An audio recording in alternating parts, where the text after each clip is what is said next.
Welcome to the Ecom Collab Club podcast, where operators, risk takers, and battle-tested founders drop the lessons that cost them time, money, and their sanity, and share what actually works so you don't have to pay the same price. Hosted by Peter Gardner and Adam Pierce, founders of the Ecom Collab Club and Blend Commerce, the Shopify CRO agency.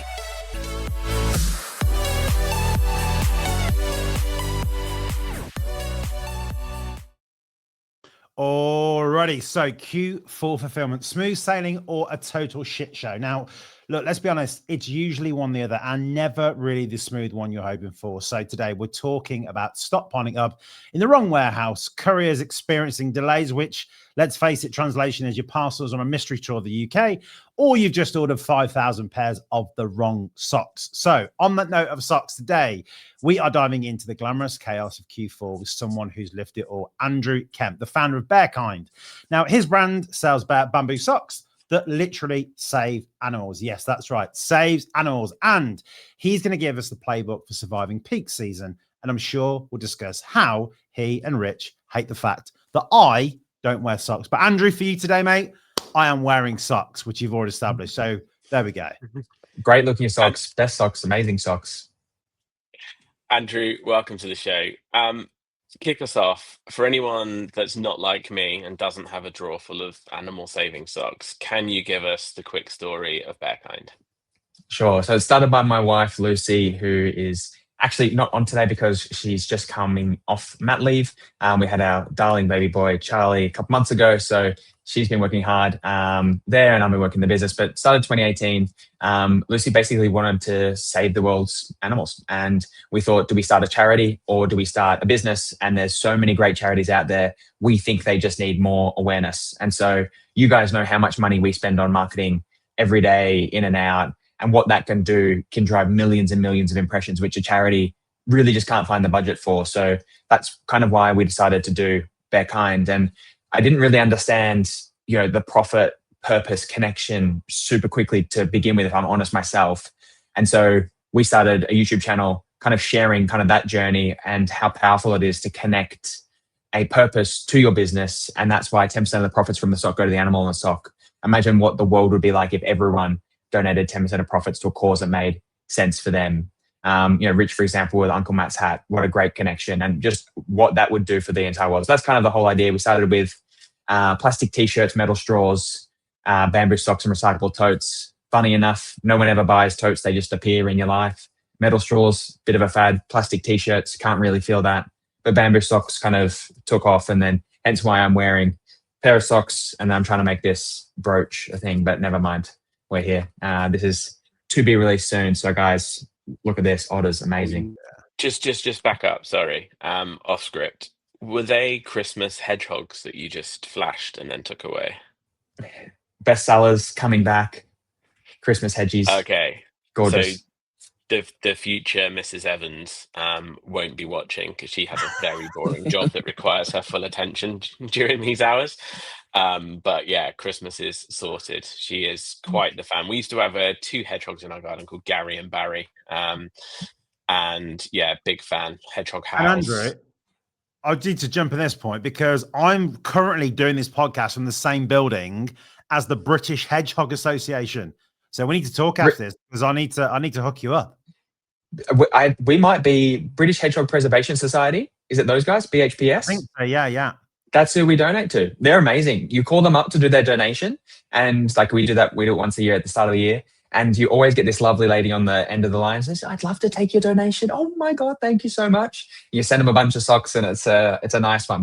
It's actually one of the hardest things for us to find charities to donate to because they're kind of like, why would you do this? What do you mean you're going to advertise us lots? So no, the BHPS is amazing. I love those guys. Awesome. This is the first time in about 4 years of knowing you that I've been tempted to visit you as well. Because if that would be like a day out for Claire. We were going to do a spa day on Saturday. Are they there on Saturdays? We're not far from you. I'll go and give them a knock after Rich. Okay, so hedgehog findings aside, I do actually think though that is like the point that we all have like a spirit animal, whether we know it or not, and stuff. And so when you sort of flash these things up and see them point of sale or on website and things, there is always one pair or one animal that jumps out at you and thinks that would be just right for Adam or Someone. Bob or Pete. With This is the Ecom Cola Club podcast, you're in about 1,000 retailers now, though. How did you do that? It was, yeah, I mean, it's been a long time coming, and it has a little bit, but we've still got you. And the question was like, how did we get into 1,000+ retailers? And if I'm honest, guys, to begin with, our brand really didn't deserve it. No, mate, we can still hear you. Can you hear me? All good. Yeah, okay, I'll go for it. Sorry, Rich. Yeah, so we basically got into 1,000+ retailers through the platform called Fair. We were lucky enough to go at quite early days for them. Fair was a massive chunk of those 1,000, and we went from 0 to almost 100 actually in a couple of days. We got trusted by the Royal College of Podiatry. They sent out an email repping our socks, and who better to trust our, the sock business that we've got like the best quality sock than the Royal College of Podiatry. So we got into hundreds of retailers through them. That was amazing. And then kind of off the back of that, we've always had a YouTube channel called Candid Founders, where we were sharing the journey that we were going through of their kind and how we were growing that. In particular, trying to connect the profit and purpose and sharing that with everybody, and the power of it. And, just small things like, whenever we're running Facebook ads, we always get trolls on there, and our customers are the first people to just slap them down. You get some negative Nelly with just absolute rubbish in there, and you just get, positive Pete and, Sunny Susan or whatever just comes in and just destroys these people. So that's like been a massive benefit for us. Everyone knows that the more you comment on a post, the better. Anyway, I wanted to kind of share those experiences we were having. So we started the YouTube. And then now we kind of talk mostly about Fair and how we got into so many different retailers. I just think every time I go to the Ecom Cola Club, there's so many great D2C brands, and we're so focused on direct to consumer and how much money we're pumping into, Google and Facebook, and then doing all of the right stuff, from a CRO perspective, Adam on that side. And we've got like great products, but we're just not getting them into over 50% of, commerce is still done in physical retail. And obviously COVID's accelerated that, but it's still not even 50%. So like, there's just so much of a planet that we can still go after. Mm-hmm. I think to the Ecom Collab, everyone here on the call is just like, get your products into the business to business, get them into the independent retail. Sure, it's dying, the high street's coming down, but it just seems like a no-brainer. Now over 50% of our revenue comes from business to business. It's probably more than that in terms of profits. So yeah, just trying to like share that with everyone. Just goes crazy, guys. I think, that it's an interesting one, Andrew, because I think, look, again, I have a vested interest, of course. I have a CRO agency that deals with D2C, but we were talking before we went live actually about a difference between UK and US brands. I definitely see, because about 75-80% of our clients are US based, they are very happy to just consider D2C being one small part of what they do, and then being on marketplaces, having wholesale, the whole shebang, different channels. Do you think there is this kind of mentality in the UK, particularly around D2C? Like, you have to be this pure play. You basically have to be Gymshark. I think I still feel people have this like chip on their shoulder about things. Yeah, this pure play D2C. Is that the case, or is it just me? Yeah, honestly, it feels like it. Every time I'm at the Comcola Club, people kind of say, "What is fair?" Like the amount of great work that we're doing across all of these other channels, I just think could be added to Fair and, other B2B channels, like, have a B2B part of your website, that type of stuff. You've got a great story. People know your brand. So just basically kind of like turn it on, see how it goes. And worst comes to worst, you've spent half an hour connecting your Shopify to your Fair store, and that's it. But then all of the stuff that, you learn from your blends of, conversion rate optimization, it's all about conversion rate. And how can you just make sure that your imagery is absolutely on point and all that sort of stuff. But you're 100% right. There's definitely, Fair started in the US, and it came across to the UK a couple of years ago. They're expanding internationally now. So it's definitely still, even though it's a couple of years old, it's definitely still a relatively kind of fertile market for great businesses. A couple of things that I would say for like pure play e-com is like it's small things. Like, for example, our first iteration of packaging didn't have hanging, right? So this is a sock specific kind of example, but make sure that you've got hanging packaging if that's important for when you would be buying your particular product in store. Maybe you're an awesome beauty brand. Like I saw you guys with Absolute Collagen, for example. Like you can absolutely see those in Boots, and they've got great design stands and all that sort of stuff. And that's just what you need to start thinking about, like in addition to the D2C side. And because there's not as much competition, you're actually in a pretty decent place. I don't know, but that's my view. And then UK versus US is always crazy. Like all the UK brands, a lot of UK brands want instant payoff, but it just doesn't exist in a B2B space. You do have to wait a little bit.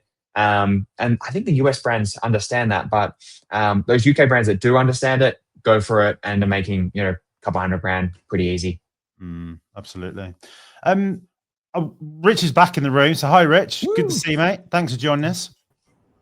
I don't know what happened then. 1 minute I'm talking about hedgehogs, the next minute I know they've only just invented the internet in Devon, so that's probably like one part of it. But there we go.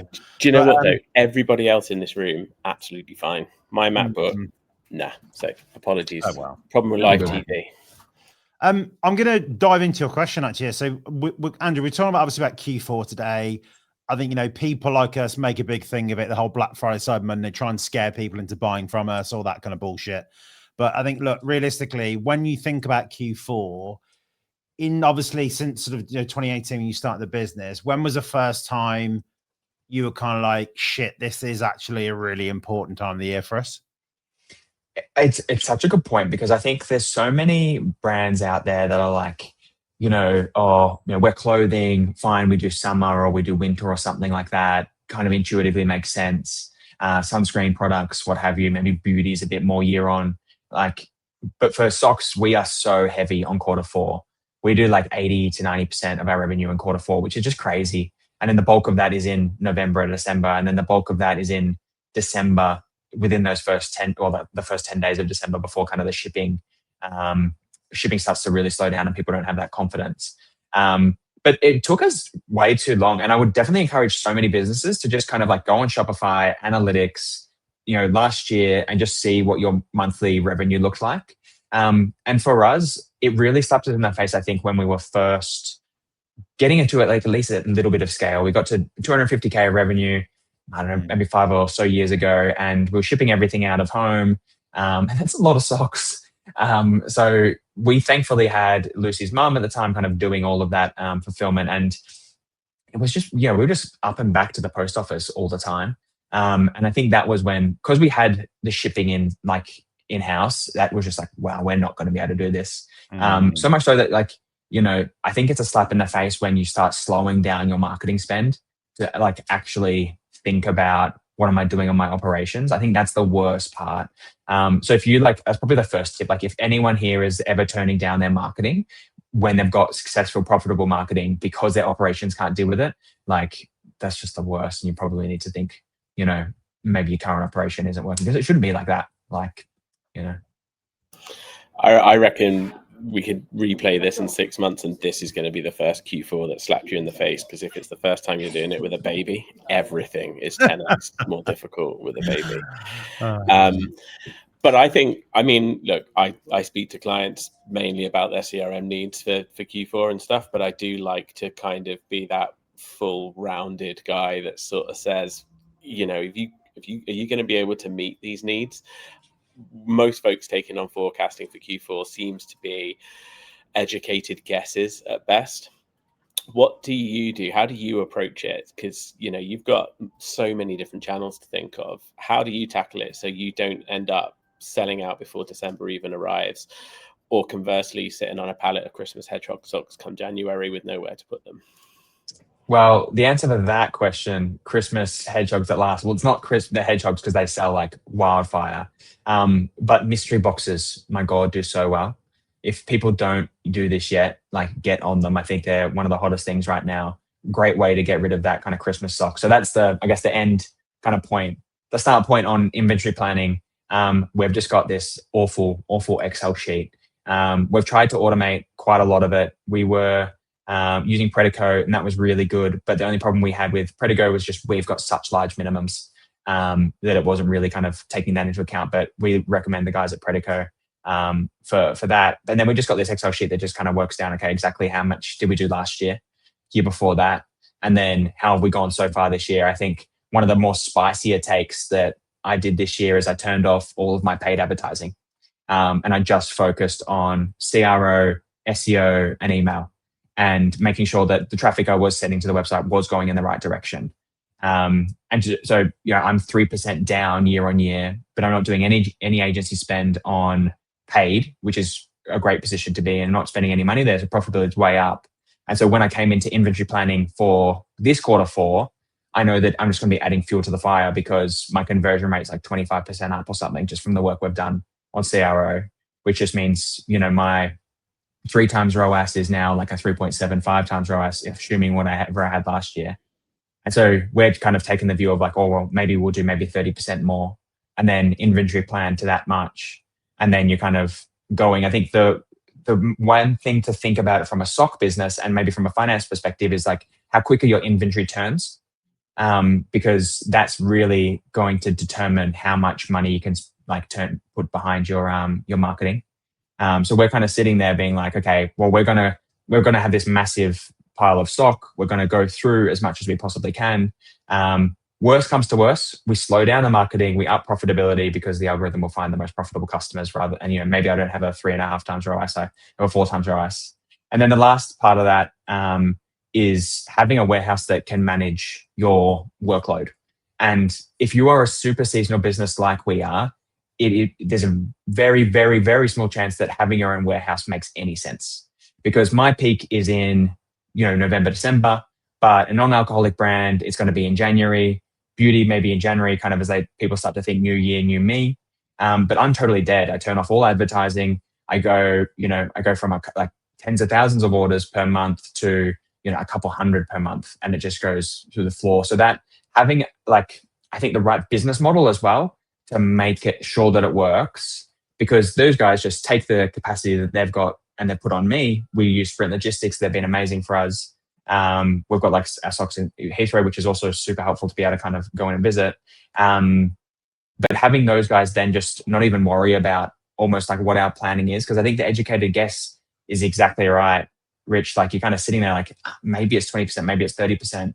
But worst comes to worst, there's a bit of fat in what Sprint has, like, what they've done with their inventory planning as well. And which is their kind of like their staff. So don't know, a couple of things there. Yeah, some really good gold in there. The warehouse thing reminds me, I used to do some consultancy work for Salcombe Dairy, who were like the ice cream stop in Salcombe, and would just do tons and tons of ice cream and then have this really miserable winter. So they pivoted to chocolate because they worked out that like a lot of the same equipment, a lot of the same ingredients. So now Salcombe Dairy chocolate and Salcombe Dairy ice cream go hand in hand, and the manufacturing plan is perfect. This is Econ Collab Club though, and so it's a safe space, and all of those learnings must have come from some serious fuck ups. Like what's the biggest, worst instance where you've just completely got it wrong and had way too much or way too little, and then learn how to do things off the back of it? The worst one that we had was and what kind of made us move warehouses. So we just went through like a RFP process we went through maybe, 50 different warehouses to kind of hear, who do we think was the best warehouse for us? What's the right scale? Was it the super big guys and girls? Was it the small mum and pop shops? And we were in what I would kind of describe as a bit of a mum and pop shop previously. And Christmas one year came around and we had 10% of our orders on what's called in the warehouse space, picking skipped, which is just a euphemism for saying, oh yeah, I can't find the stock. You what? Like, what do you mean you can't find the stock? It's pretty fundamental. Like, you run a warehouse, where's my stock? And they couldn't do it. So that was when it just absolutely destroyed me. And you realize, okay, it's great that I've got, a relatively scalable operation, but if you're adding just, people that don't know the brand, seasonal workers that come in and there's no good processes around it, small things like just scanning, like you don't implement scanning, you're totally stuffed. Scan to the tote where they're kind of like dropping the stocks in, scan from the tote to the package so that you've got accuracy. Just small things like that we didn't have that. And so 10% of our orders were picking skipped. So you can imagine what that does to ROAS, what that does to customer service. And we were just melting. We spent a lot of time in Australia, and Q4, obviously, it's great to be there for summer, and kind of avoid our January winters here in the UK. But we were in Perth at the time, and Lucy and I were just on customer service the whole time, just for like the whole day, whilst it just destroyed us. And then the UK team would wake up and they were on customer service the whole day. Just where's my order? Oh yeah, let me check. Oh yeah, it's been skipped. That sucked. So if you ever have like kind of anything on picking skip, guys, like major red flag, not even a beige flag, definitely not a green flag, just like red flag, find someone else. Like you shouldn't have that for a D2C business. And we haven't had that since we've moved to Sprint, thank God. Cool. I mean, Andrew, on that point, look, I think I'd like to kind of go a little bit off course here because you raise a good issue here. For people who are at that point where they are, maybe they're at that busting capacity where, look, you were doing those orders from home and you're thinking, look, I want to start actually looking for warehousing fulfillment. What do you think are the 3 or 4 things that they should be looking for when they have that initial meeting or have that initial walk around? What are the kind of things that you would kind of want to identify or say, look, that's a good thing for them to have? Oh, it's actually such a good point. Like, okay, number one, the people that you're talking to, are they experienced? Because logistics isn't Einstein stuff, right? But there's so much that you need to know. Just this massive amount of information. Okay, what does FedEx, DPD, UPS, Royal Mail, what do they do for all of their international corridors?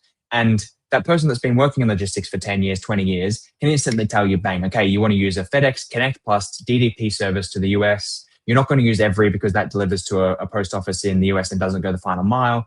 Just stuff like that. And if they can't answer that really like super niche question as they go through, which is all from experience, you're probably in the wrong space because it probably means the turnover's too high.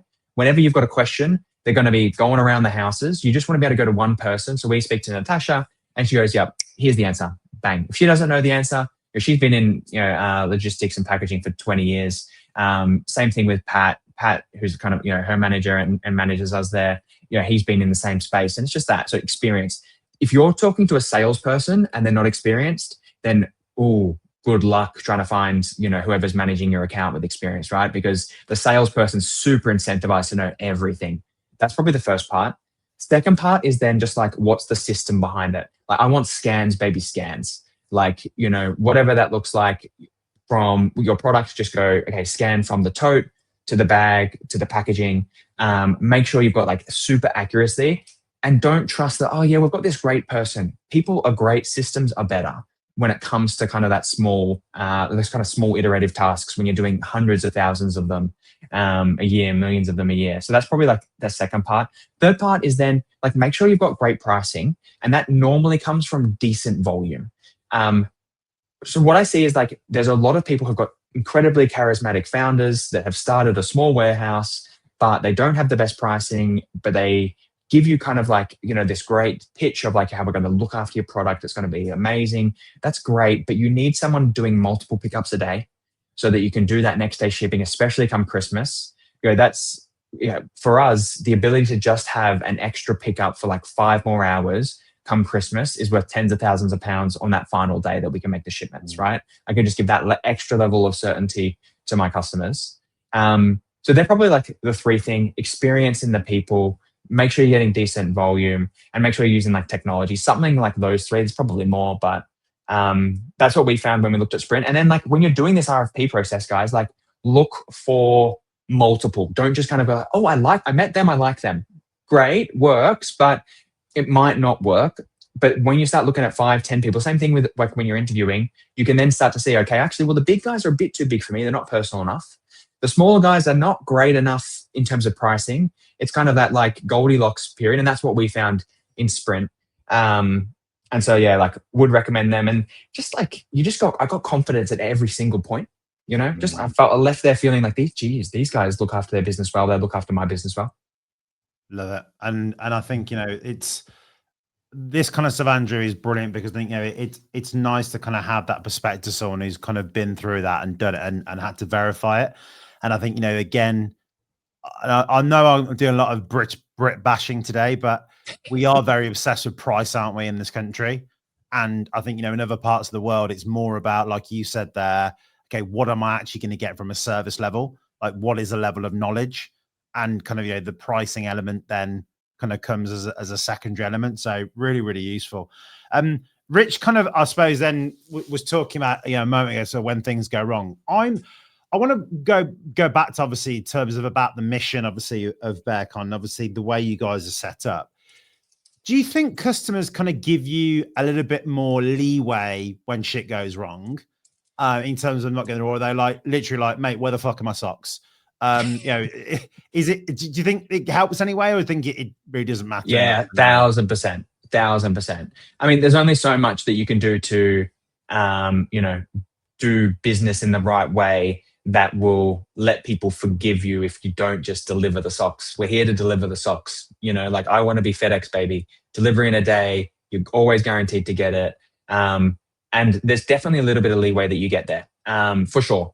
But you can't take it for granted. I think you've got to use it as like an additive. And that's why we're the #1 sock brand on Trustpilot in the UK, at least last time I checked. And I honestly think one of the big reasons for that is because we do get a lot of leeway from our clients, which then drives, it's kind of that other stuff, right? Like, I can talk about the fact that I'm now #1 on Trustpilot because of that.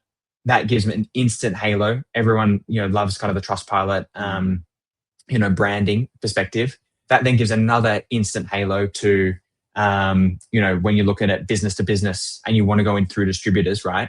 We've got so many great brands here in the UK that have, like, the UK e-com space. Whenever I'm speaking to US brands, like, we are so mature and we do such a great job. If we had like 350 million customers that were much richer, that we've got, in the US, we'd have so many big businesses on the direct to consumer side. There'd be 10 Gymsharks.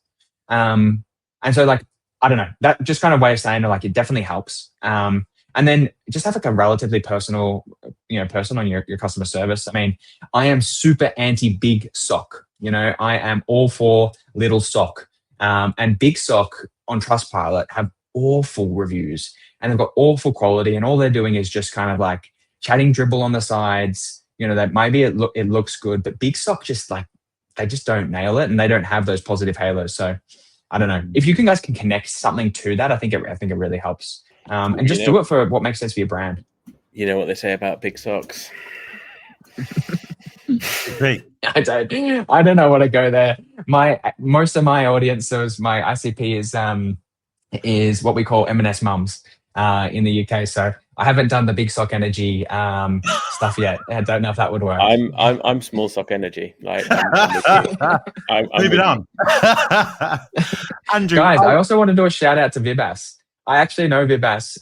He runs an awesome business called House of Craft, and he's just made me come up with like a good, not a good idea, but I know he's done it well. He's got an awesome amount of the way that he kind of approaches seasonality in his business is he's got artisans in India that are kind of coming from sex trafficked backgrounds, for example, that then him and his partner Neha give kind of like an awesome amount of, like, fair trade, all that sort of stuff, like a new lease on life for their business. And what they do is they make hundreds of different products. So they've got their House of Craft brand, Cordelia, a bunch of others. And what they do is they make everything from, like, sunbrella material, bags, totes, winery, jewelry. And that's kind of how they have leveled it out for them. I know you guys mentioned that like there are some brands that do that approach. If it makes sense, I think it's a great way. And I know Vibas in the comments does that, guys. So yeah, check out House of Craft. I love those guys. I love that about you as well. I feel like every time I've met you at a dinner or hosted you and stuff, you just have like this Rolodex in your head that is ready to just shout out all of these brilliant, like, relatively small manufacturers and cool things that you've seen going on from both sides of your professional world and stuff. So yeah, thanks, man. I enjoy the shout outs. So where's the point in time? So you mentioned earlier, like, you were obviously started packing from home as any sort of small business that's funded by, purely its owners has to. At some point, you've made that jump to fulfillment centers and stuff like that. How and when did you make that decision? And was it the reason that you have no hair? You know, did you pull your metaphorical hair? Was it being pulled out? And yeah, when was that point where you said, now is the time? It was before that. I was losing it rapidly, and I was thinking, God, something's going to have to give. And it wasn't my hair first. It was moving to logistics. And I think it's a couple of things, right? Like, guys, when you're spending multiple hours a day as a business founder doing shipments, you're probably the world's most expensive order shipper. And someone explained that to me, a couple of years ago, and that like made the instant connection of like, I could much rather spend my time doing some type of marketing effort, building the brand, what have you. And the worst thing about it is there's kind of like that rock analogy. It's like one of those big rocks you have to ship. If you're not shipping, like people are going to get pissed. Why bother doing anything else, right? And I actually was speaking with another brand the other day who's just kind of moved into logistics, Bobbin and Bumble, and they do like awesome, kids. What do they call them? Like a play mat where a changing mat. Sorry, that's what I was looking for. And Emma, who runs that business, was doing multiple hours of shipping a day. Now she's done that, but she was going viral on TikTok all the time. And that is such a valuable skill. And how many other businesses can be like, oh yeah, I'll just spend more time on TikTok. That's what I'd do if I had more time and not doing logistics. So like the answer for her was so easy. Like, Emma, get on to TikTok, get off fulfillment. She got a new lease of life. Like, she's absolutely crushing it. Can look at the rest of the business, can take costs out from, increase quality of the product, take costs out, do all the marketing stuff. Like, so that's the kind of thing. If you're sitting there doing a couple hours, like, you probably need someone else who specializes in it. Otherwise, you're going to end up building your own warehouse and having other brands in there. And I just don't see it. I want to, I suppose, look into Q4 again, sort of taking it back to the overall thing. And I guess one of the things that we always, I think, happens in particularly in kind of D2C chats is that it feels like, look, you either do well in Q4 or you're screwed for the rest of the year, which is complete and utter bollocks. Let's face it. But I think the fact is, when people are chasing new customers in Q4, and obviously there may be some kind of Black Friday element of discounting that's involved with it. You said it obviously before, you're quite a seasonal business already. What can you kind of do, or what do you do to kind of develop that loyalty in that period of time when maybe customers are a bit more transient with kind of who that they interact with and who they buy from? I think there's so many brands can do. What have we done specifically on Bearkind? We have absolutely massively invested into our niche. And if anyone is doing better on animal saving socks, you're lying, because we do it best in the world. It's just small stuff. Like, on every single one of our product pages, we've got a meta field which connects to animal facts. And that's 2 weeks worth of work for someone to kind of do that across all of our products. But that's 2 weeks worth of work that no one else is ever going to do, because it's too much work. And just doubling down on brand. You hear it all the time. But there's only so much you can do. That's probably coming to the second point. There is only so much you can do. And so make sure your business is right sized outside of the kind of core periods that you've got. So for example, on Bearkind, we are, throughout the year, we're just 3 people. And then come Christmas, we've got a whole bunch of people that come in, on a freelance basis, agency basis, or what have you, and then go absolutely bananas in that space. I think that's kind of the other thing. Okay, let's go brand. Let's go make sure you've got the right size of the team for when the business is there. And then the people that are always there, they always just need to be polishing brand, and kind of going for it. And then, during Christmas, you've got to there must be some pithy saying out there, get whilst the going's good. And so there's a couple of things that we do as a business. We are banned. I feel like the Grinch, right? But we've banned holidays in Q4 for the team. And when I wrote that email to everybody being hey guys, we're changing company policy. We're not doing Christmas. No one's allowed to take holidays over Q4. We're a sock brand. That's our thing, right? Go on holidays over summer, take a month, do all that sort of stuff. No problems, but no holidays. Obviously, extenuating circumstances, all that sort of stuff. And then we force everybody after the last shipment date from Royal Mail, everybody's got to go off for 2 weeks. That's you've got that kind of, you're running towards the end, that everyone's in the trenches together. You come back Jan, everything will be good. So there are a couple of things that we do. And to be honest, I expected massive blowback when we made the holiday change, but people loved it. They were like, "Yep, makes sense." You know, we had someone who took 2 weeks off over our busiest period, and everyone was like, "What on earth?" And it was just an oversight. You know, they went away with family, big mistake, but you know, that kind of like that was a big change. And you know, your team will adjust if you're doing it for the right reasons. You know. No, I love that, and I think it's. I think the nice thing is as well. I guess if you're clear with your team and when you're running the business, and I think it sounds to me like you kind of have these core principles and rules that you kind of adhere by, and you have discipline around them. I think the expectation then and the way you run a business is a lot more. I think simpler to do, and B, I think the success rate is higher because I think sometimes like in businesses that you can have in the best with the word processes and sort of principles that you stick to, but if they're not adhered to or they kind of go up and down over time, then actually the validity of them just goes down the toilet really, isn't it? So I think that sounds to me good. I mean, one thing I did want to come back to on is this kind of issue of cyclicality and seasonality. I still find a lot of the time that when brands come to us and they talk about seasonality, they always talk it as if it's some kind of like rash that they've got on their ass that they need some cream for. And it sounds to me like you kind of lent into it a bit more and kind of go, look, this is what we are as a business. This is how it happens. And we just basically monetize the hell out of that seasonality. Has that changed, or initially we were like, shit, there's no sales in January, we must do something different? Like, or from a day when you're like, look, actually, this is the way it's going to be, and I accept that. 100%. I did not go down easy. I was kicking and screaming, trying to make it a thing.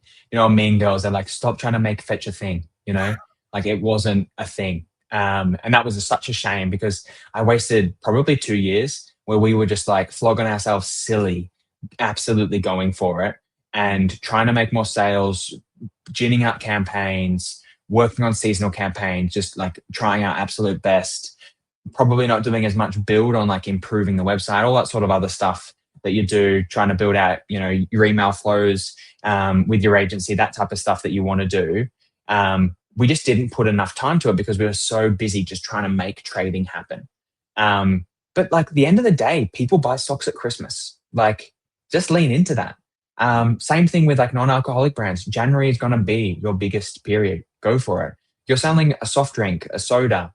Summer's going to be where you slap. Like you can't really go around it. And then I think this was really brought to life for me when I won't mention his name, but an ex-CEO of Happy Socks is one of our advisors on the board and for Bearkind. And he is like the GOAT. I love this guy. He sat down with me and he was like, this is the seasonality of this business. It sounds the same as yours. And if anyone's been following Happy Socks over the past couple of years, they've gone into t-shirts, gone into slides, gone into board shorts, and every single time retreated. So just be like your best self. Kind of in that, like, I don't know, like the YouTubers that say like, be your best self, all stuff, but like be your most authentic self for the brand and the product that you're selling. And that then makes you go, okay, cool. Well, fine. I'm not going to have a massive team in the rest of the year. I'm not going to spend through the rest of the year. And it just gives you clarity. So like a couple of things that, we're going into this Christmas, I think is the purest we've been in terms of prep for Christmas. I've never had more cash. I've never had more socks. I've never been more ready to just absolutely crush Christmas because I wasn't trying to make it a thing. And then, come Jan, we'll be in a great position as well. And then just be upfront with everybody. Like, if you want to do campaigns all through the year, then we're probably not the right place for you. Like, that's cool. I've got a metaphor. I love the just be the best thing, and I also, as you can see, a big fan of Disney retro films. Have you ever seen Cool Runnings? I have, but 30 years ago. And so I think, that moment where like these guys turn up and they are just a really good version of what they are, which is a Jamaican bobsleigh team. And then you've got that sort of, you have it in every Disney movie where the soon-to-be hero doesn't realize he's the hero yet, and he goes off track and he goes and watches, it's either the Swiss or the Austrian team. And he's like studying them, and he comes back and he gets all these Jamaican mates together, and he goes, we've got to do it just like them. And like he's saying irons by dry, and it all just goes to shit and stuff. And then it comes back round, the music blares, and it's like he realizes they are just there to be the best versions of them that they can be.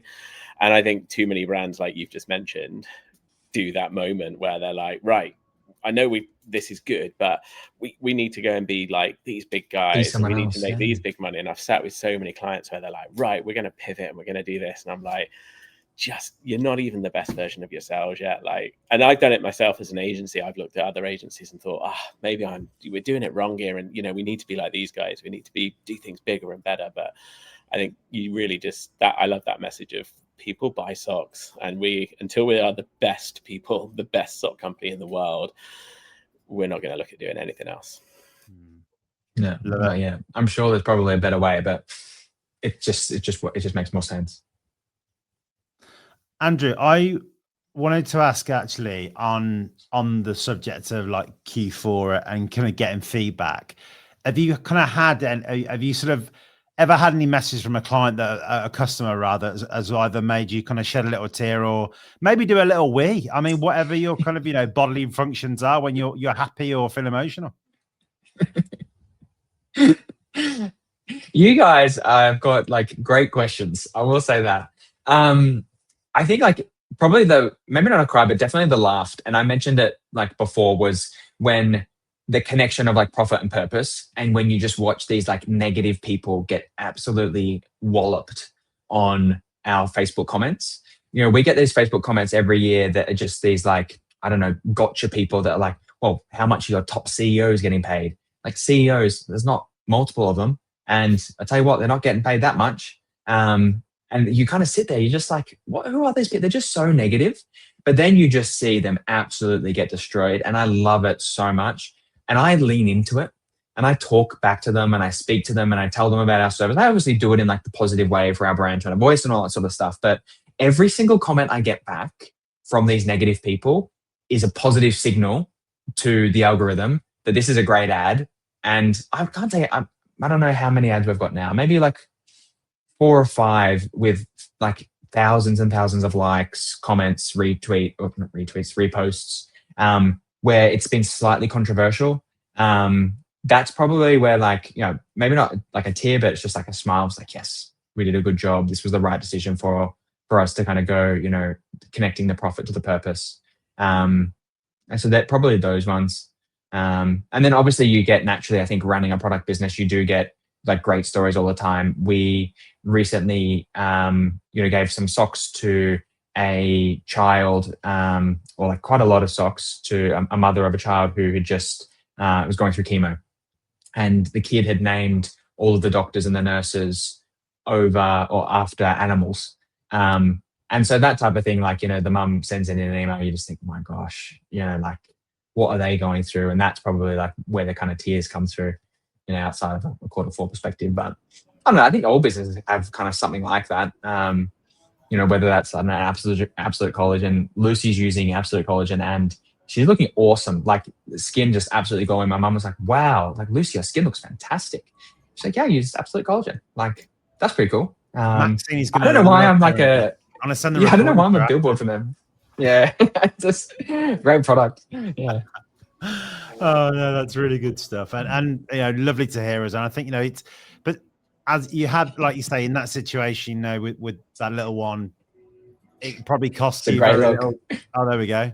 It probably costs you very little to do it, but the impact you make is massive, which is brilliant. So yeah, absolutely. Cool. So, Andrew, you are soon to be 8 Black Fridays old.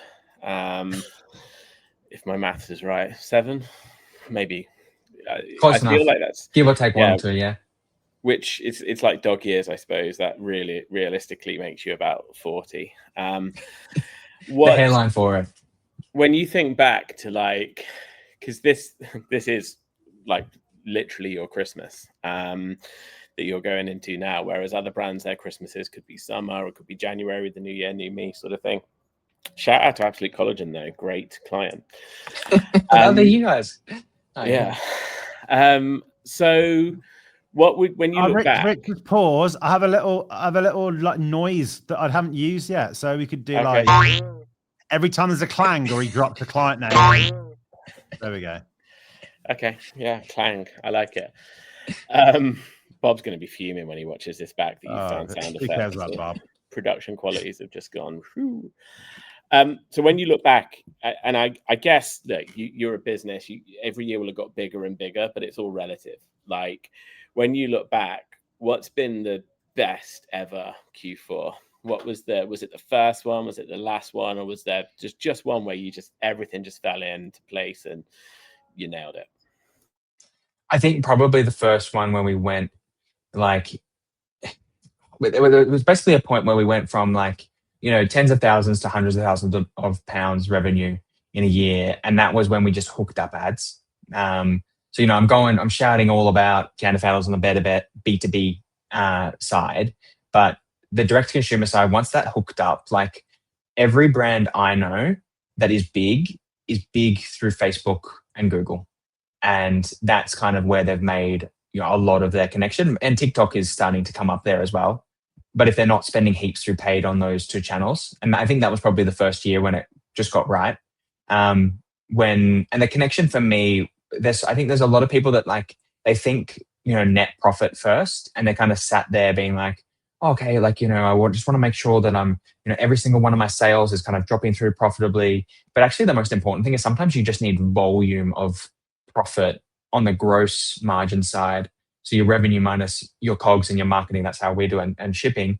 And like once that's dropping through, then the rest of the business just goes nicely. And then, you suddenly go from finishing Christmas with a whole bunch of sales but no cash. And then you sat there, you're like, oh, great, it actually worked. The way that kind of everyone at the Econ Club kind of talks about, it's just like hooking up that, marketing engine. And that really worked once we had a great product and a great shipping service.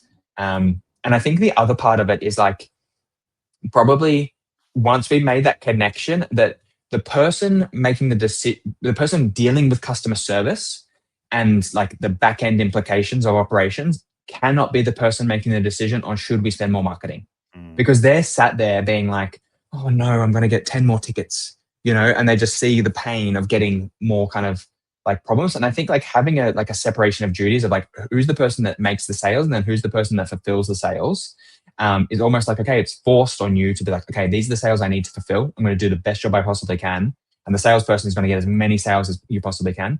And once like Lucy and I made that kind of split between us of just trying to like, okay, who's working on which particular area, then you wouldn't make bad decisions because you were kind of slightly conflicted. And that would probably be it. So yeah, when you can start spending marketing profitably, what a great position. And conversely, then your worst ever Black Friday Q4 period. It comes back to the picking skipped. Yeah. Like when we realized that what was happening, like we weren't getting anything from the warehouse, we weren't hearing back from them. They not refused, but they were just so overwhelmed. And when we were looking in there and we didn't understand what this picking skipped thing was, and then once we understood it, just that like heart drop moment was just the worst. And then I kind of like I was just so burnt from that, like just tell us. One, like, okay, if you're gonna make a mistake, fine, tell us. Can I at least go up there with my team and we do the shipping to like recover the situation? Like give me the information. And then two, just be like upfront about it. That was just I think that was probably the worst one, where just like, when like something that should work, like you got to really kind of like lean into that. And if it's not working, then bit of a red flag. So that's probably the bad stuff. So Andrew, let's imagine, right? You go back to that time. Obviously, you flipped from that, first Q4. If you're a brand who are kind of saying, look, we're a real established business here, we're starting to get going. First Q4.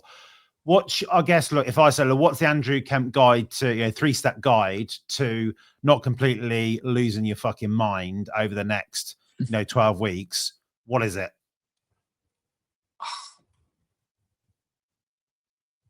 I think like, a couple of things is just like, at least that I do. Like I only do my emails once a day, full stop. Like Outlook is on offline all day. And that's like, I just get that batch in and I kind of like, work through it. I think that's probably the first part, is just make sure that your team is batching everything. Unless they're full-time on customer service, like there's no real point, depending on when your kind of like shipping windows are, there's no real point sitting on like swapping tasks all day, every day.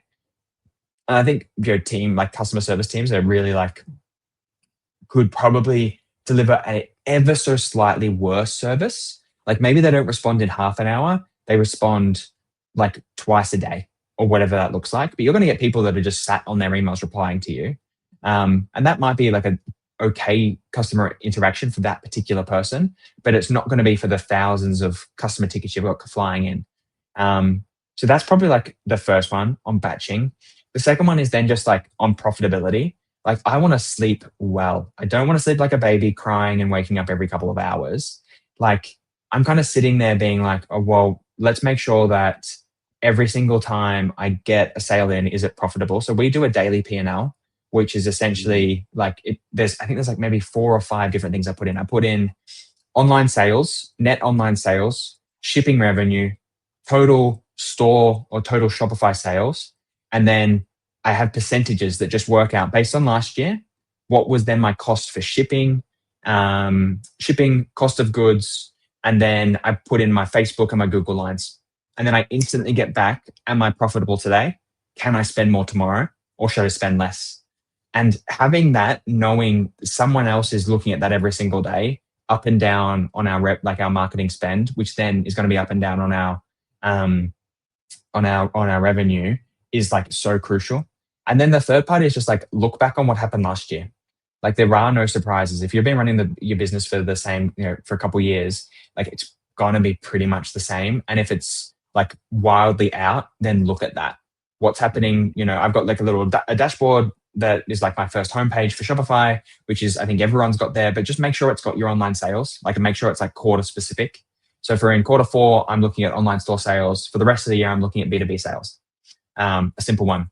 At the moment, what's my add to cart rates look like? What's my average order value? What's my shipping charges? All that sort of stuff. And the moment you see a little dip, well, then the team can address it. Maybe they've made a theme change or what have you. Or maybe, a particular plugin needs to be updated or whatever. But if you're looking at that, like most days, you're probably going to be pretty fine. But, maybe I could have done it better and I wouldn't have lost so much hair, but alas, here we are. I mean, no, but it is interesting, to hear you talk, Andrew, because again, I think this basic level of tracking is something that is still not done massively well by I think the majority of people. And I think, and it always kind of surprises me when, you get brands that have not been doing it particularly well, and then they will go invest in like, a triple whale, or they'll go and, bring a consultant in to do some, business intelligence work. And it's like, well, maybe just kind of scale it back initially, get some usage out of some more, basic data that's at your fingertips, and then work up to that. And it kind of feels like, that, like you said, that daily thing over it, I guess, like it gives you the motivation, but it also allows you to make actionable changes on that particular moment in time, rather than looking at, okay, well, look, this is the plan starting at day 1 of Q4, and this is where we're going. You can obviously be a bit more flexible with it in terms of doing that day to day. 100%. And you know what, like always comes to me in this type of space is like, make sure that the team is like all singing to the same hymn sheet. Like, I mean, Adam, I don't know for you, but like with our business, before we started looking at CRO really like seriously with you guys, is that our websites were just so design focused. They were pretty, they looked good. And like, they had the right amount of white space, everything was kind of in its place. That doesn't sell. Like there are obviously elements that you need to do, but like, just don't let the easy, I think you say something along the lines of like, don't let the easy sales slip away. Like, why on earth would you spend so much money on attribution and all that sort of stuff? And then you've got this traffic, you're not doing anything with it. Just like boggles my mind. And then the second part of it is like, when you've got that customer in, get them coming back and do all the right segmentation that makes sense that you're selling to that person throughout the rest of the year. So like we go hard on quarter 4. And our new customer CPA drops through the floor. And our like repeat purchase rate goes through the floor as well. But through the rest of the year, I just then pump them across into email, with Rich and the guys, and it's super simple. Just bang it out. You're talking to them, the people that are like love animals. They're going to be the ones that stay engaged. And then you're just building, just like cohort. That's kind of like, I guess, a little bit of what we do, but definitely. I mean, look, it works for you guys. Very much like Rich, ugly sells. And, it's the same with websites in the sense that the uglier thing is usually the more successful it is, which, is unfortunately very hard to pill to swallow as an owner of a business that you want it to look, like you say, with your site, you want it to look beautiful. But, some of the most successful sites we've ever worked on are definitely not the most beautiful. Rich is gone now because I've offended him, but well, never mind. Oh, he's back. Good stuff. Only joking, Rich. I love you, really. Andrew, this is your time to kind of, I guess, step on some bullshit. There's always things that people say are like e-com cloud, blah, blah, blah, this thing, or, AI is the future. For fuck's sake, okay. Which I'm not denying it is, but it's certain things that just kind of like grind your gears. When you hear people say things about ops and fulfillment in those kind of conversations that you've learned to be absolute bollocks, what is that thing that you've heard people talk about ops and fulfillment? You say, look, that just isn't the case. Just like absolute automation, like, where you've got robots running everywhere, doing everything. And then somehow it still costs more than a person doing it. Like, that seems a bit odd. I know that these kind of, automation services are getting way better and all that sort of stuff. And I went and saw a great warehouse in like Active Ants. I think they do a cool job, but I think the right way that like Sprint does it is just making sure that you're like automating in the right places, right? Like, I don't need some robot going around my warehouse kind of picking an individual sock, because the honest answer is that like all of the socks I've got in my, couple of boxes kind of just need it to be picked by, someone with a brain, and the computers can't do that yet. That's probably one of just like, fully automated warehouse. I don't know if it's there yet.